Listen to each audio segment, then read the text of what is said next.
Hello বন্ধুরা, আজকে আবার নতুন একটা ব্লগ নিয়ে হাজির হয়ে গিয়েছি। আজকে আমরা সবাই মিলে চলে গিয়েছিলাম জিয়াগঞ্জ। আর জিয়াগঞ্জ, আজিমগঞ্জ এই সমস্ত জায়গা ঘুরে আবার ব্যাক টু হোম। যাই হোক, তারই কিছু অংশ একটা টোটো ভাড়া করে আমরা আপাতত এখন স্টেশনের উদ্দেশ্যে রওনা দিয়েছি। স্টেশনে পৌঁছে গেছি। এখানে এসেও একটু ভিডিও করে নিলাম সবাইকে দেখানোর জন্য যে আমরা স্টেশনে পৌঁছেছি। যে যার মতন ট্রেনের জন্য ওয়েট করছি। দেখি ট্রেন কখন আসে, সেই ট্রেনের অপেক্ষায় আছি আমরা। সবাই গল্পে ভীষণ ব্যস্ত। আর জিজ্ঞাসা করছে মাঝে মধ্যেই ছেলে আমাকে যে কখন ট্রেন আসবে। সময় হলেই ট্রেন চলে আসবে, আর ট্রেন এলে আমরা হুশ করে চলে যাব। এবার শুনছি ট্রেন আসছে। হ্যাঁ, ওই তো ট্রেন। উঠে পড়লাম ট্রেনে। খুব একটা বেশি ভিড় ছিল না, বেশ মজাদার। ট্রেনে সবাই জায়গাও পেয়ে গেলাম।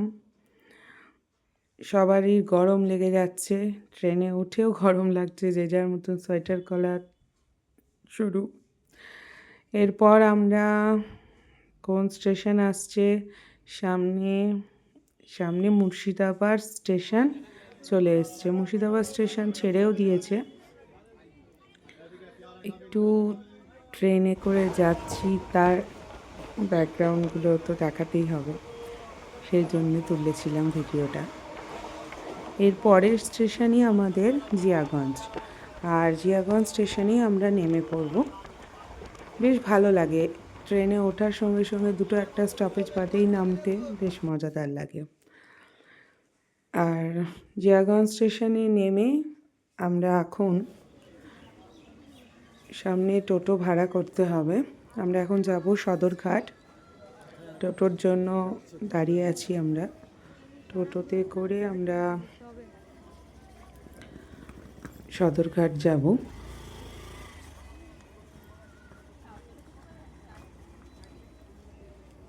ছোট্টর ওপর স্টেশনটা বেশ ভালো।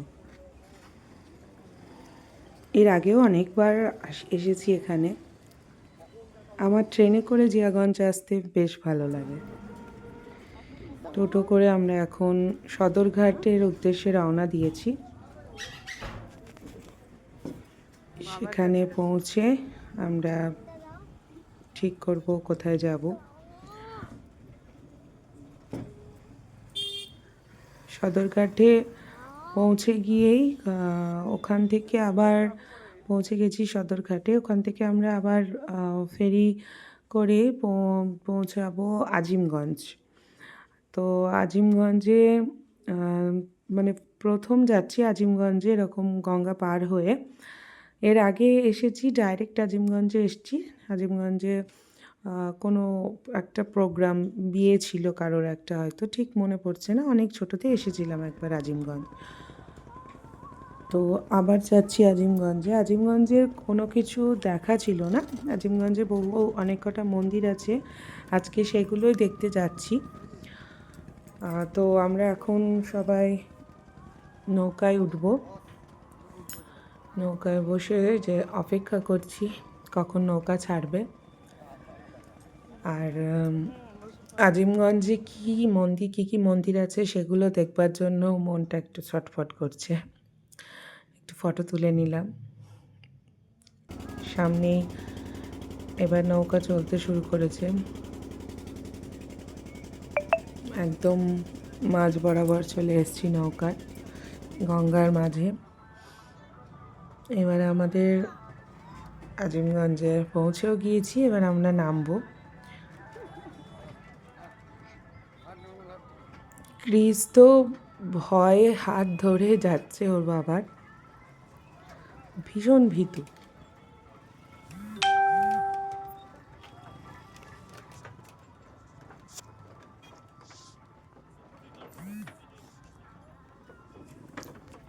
এরপর আমরা আজিমগঞ্জ, এই যে জায়গাটা বেশ সুন্দর, কিন্তু কি সুন্দর গঙ্গার ঘাটটা সাজানো আছে দেখো তোমরা, বেশ ভালো লাগছে। রাত্রে মনে হয় আরও সুন্দর লাগবে। রাত্রে, হ্যাঁ, রাতে আরও সুন্দরই লাগবে। কত সুন্দর ডেকোরেশন করা হয়েছে। এই লাইটগুলো জ্বলবে রাত্রে, আরও ভালো লাগবে। ওই যে আমার মা, মাসির ছেলেরা আসছে। এরা সবসময় ধীর গতিতে এগিয়ে আসে, সবসময় আমরা এগিয়ে যাই। যাই হোক, এখান থেকে টোটো একটা বুক করলাম। টোটো একেবারেই বললো যে এখান থেকে নিয়ে যাবে, সমস্ত মন্দির ঘোরাবে, তারপর আবার এই ঘাটে এনে আমাদেরকে নামিয়ে দেবে। টোটোতে করে যাচ্ছি যখন অনেক মিষ্টির দোকান চোখে পড়ল। শ্রী শ্রী পঞ্চমুখী শিব মন্দির, এখানে আমরা পৌঁছে গেছি। এটা বরনগর, আজিমগঞ্জের। মন্দিরের বাইরেটায় আবার মানে মন্দিরের মধ্যেই একটু বাইরে কিছু বাচ্চাদের খেলার জায়গা করা আছে। ওম নমঃ শিবায়। এবার আমরা বাবার দর্শন করতে যাব। বেশ ভালো মন্দিরটা, ছোট, কিন্তু মন্দিরের চারপাশটা বেশ সুন্দর, বসার জায়গাও আছে এখানে। এখানে মন্দিরের ভেতরে কোনো রকম খাওয়া দাওয়া নিষেধ। বেশ ভালো লাগছে চারিপাশটা। এই মন্দির দর্শন করব আমরা। এই মন্দির দর্শন করার পর দেখো কি সুন্দর, আর এত শান্ত পরিবেশটা না, খুব ভালো লেগেছে। এই মন্দির দর্শনের পর আমরা আরও মন্দির দর্শন করেছি। সেই মন্দিরগুলো তোমাদেরকে সামনের ব্লগে দেখাবো আমি। এই ব্লগটা এখানেই শেষ করতে হবে। এই দেখো, এটা পঞ্চমুখী বাবা। এই মন্দিরের ভেতরে আরও দুটো শিব ঠাকুর আছে দুদিকে। এই দেখো, একটা শিব ঠাকুর, আর এই আরেকটা।